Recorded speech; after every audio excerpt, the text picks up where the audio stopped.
বাঙালি নাস্তার অন্যতম একটি উপকরণ হচ্ছে মুড়ি। খেতে বেশ মজাদার এবং মুচমুচে বলেই মুড়ির জনপ্রিয়তা অনেক বেশি।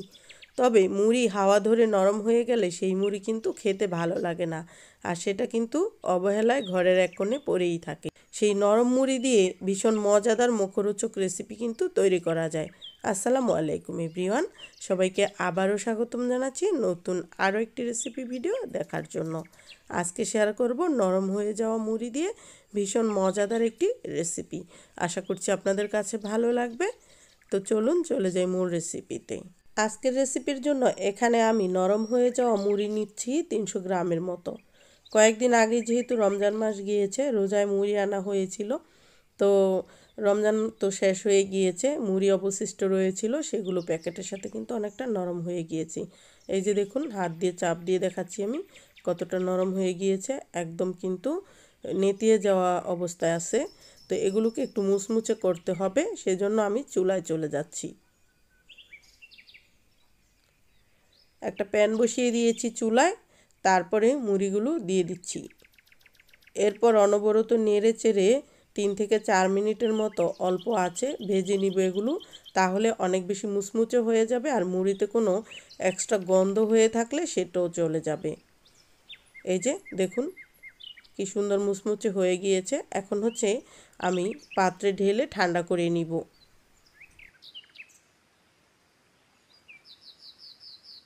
মুড়িগুলো ঠান্ডা হওয়ার পরে হচ্ছে আমি গুঁড়া করে নিচ্ছি। তো আমি গ্রাইন্ডারে এভাবে গুঁড়া করে নিচ্ছি, আপনারা চাইলে শিলপাটায়ও গুঁড়া করে নিতে পারেন। একদম মিহি গুঁড়া করে নিব।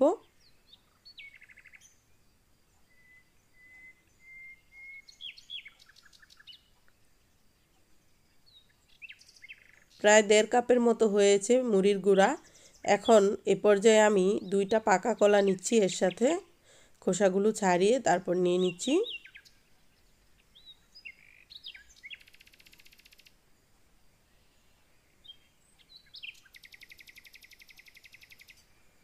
এরপর হচ্ছে কলাগুলোকে খুব ভালোভাবে ম্যাশ করে নিব। এই রেসিপিটা বাইন্ডিংয়ের জন্য আঠালো হওয়া দরকার। তো মুড়ি যেহেতু গুঁড়া করে নিয়েছি, খুব বেশি আঠা নেই, সেই ক্ষেত্রে কলাটা খুব ভালো কাজ করবে আর সুন্দর একটা ফ্লেভার দিবে, স্বাদও বাড়বে। সেজন্য আমি কলা নিয়েছি। কলাটা ম্যাশ করে নিয়ে এখন মুড়ির গুঁড়ার সাথে ভালোভাবে মিশিয়ে নিচ্ছি। এ পর্যায়ে জাল করে রাখা ঠান্ডা তরল দুধ দিয়ে দিচ্ছি। প্রথমে 1 কাপ দিলাম, নেড়ে চেড়ে দেখে বুঝে আরও কিছুটা ব্যবহার করব। খুব বেশি দুধ দেওয়া যাবে না, মিশ্রণটা খুব বেশি পাতলা হলে পরবর্তীতে কিন্তু ঝামেলা হবে, চিনি দিলে আরও পানি ছাড়বে। তো 2 কাপের মতো দুধ দিয়ে দিলাম। দুধটাকে ভালো করে জাল করে ঠান্ডা করে নিয়েছি। মিক্স করা হয়ে গিয়েছে। এখন চুলায় আমি একটা প্যান বসিয়ে দিয়েছি। এখানে 1.5 টেবিল চামচ পরিমাণ ঘি দিয়ে দিলাম। ঘিটাকে ভালোভাবে গলিয়ে নিব। চুলার আঁচটা কিন্তু কমানো থাকবে। স্বাদ বাড়ানোর জন্য 1.5 টেবিল চামচ পরিমাণ কাঠবাদাম কুচি দিয়ে দিলাম, আর 1 টেবিল চামচ কিশমিশ দিয়ে দিলাম। 1 থেকে 1.5 মিনিটের মতো হালকা ফ্রাই করে নিলাম। এ পর্যায়ে হচ্ছে মুড়ি আর কলার মিশ্রণটা দিয়ে দিচ্ছি।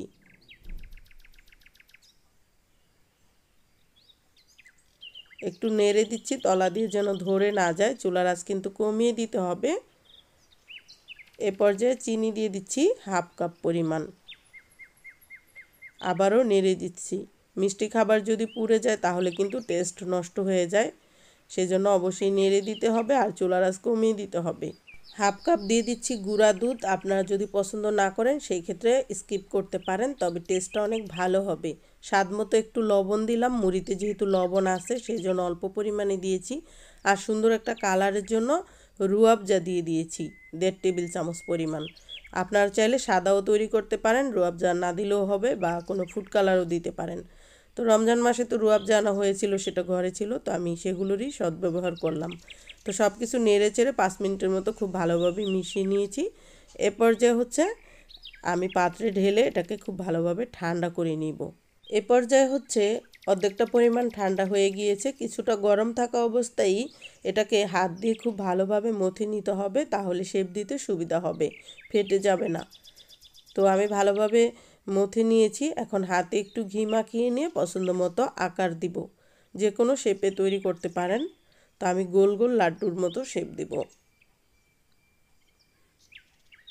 এই যে এভাবে করে তৈরি করে নিব। সবগুলো তৈরি করা হয়ে গিয়েছে। এ পর্যায়ে হচ্ছে আমি পাত্রের মধ্যে 2 টেবিল চামচ গুঁড়া দুধ নিয়ে নিলাম, তারপর হচ্ছে গুঁড়া দুধে গড়িয়ে নিব। এই তো তৈরি হয়ে গেল নরম হয়ে যাওয়া মুড়ি দিয়ে ভীষণ মজাদার ডেজার্ট রেসিপি। বাচ্চাদের টিফিনে দিতে পারেন এটা, কিংবা অতিথি আপ্যায়নে রাখতে পারেন। তো আশা করছি আজকের রেসিপিটি আপনাদের কাছে ভালো লেগেছে। আজকের মতো বিদায় নিচ্ছি। সবাই ভালো থাকুন, সুস্থ থাকুন। আল্লাহ হাফেজ।